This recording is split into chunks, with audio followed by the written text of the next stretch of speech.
আসসালামু আলাইকুম। আজকে রান্না করব বিরিয়ানি। তো দিয়ে দিলাম প্রথমে তেল, তারপর দিয়ে দেবো পেঁয়াজ কুচি,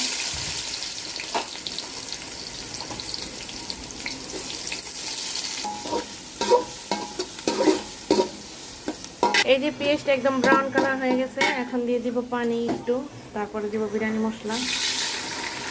অল্প করে রান্না করবো নিজেরা খাওয়ার জন্য।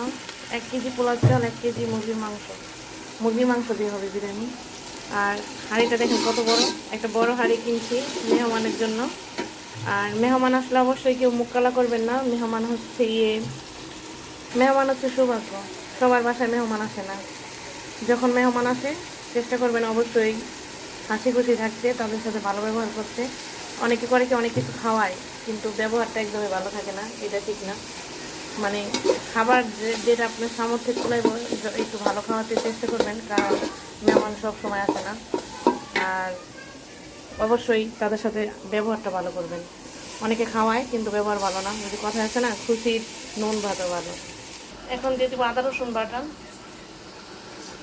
এই আদা রসুন বাটা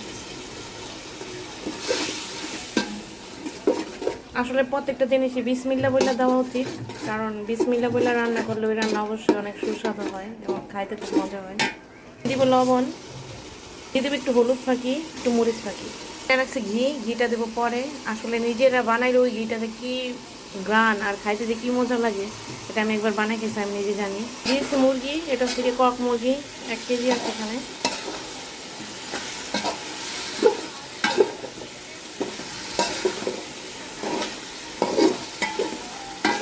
এটা ভালোভাবে কষা নিতে অনেক ভালো লাগে।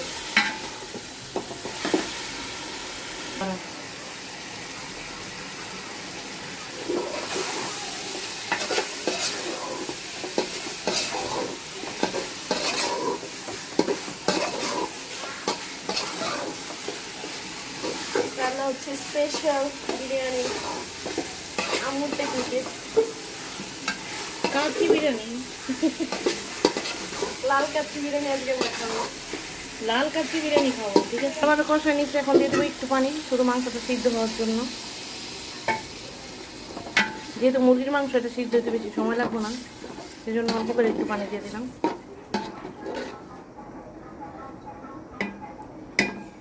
এখন ঢেকে দেবো। ভিডিও করতে গেলে অনেক কিছু ভুলে যেতে পারে, সাবধানে রান্না করবেন। কালার ফুড বিরিয়ানি খেতে চাইছে ইয়াদ আলী, সেজন্য একটু হলুদ ফাঁকি দেওয়া হয়েছে আর একটু মরিচ ফাঁকি দেওয়া হয়েছে আর একটু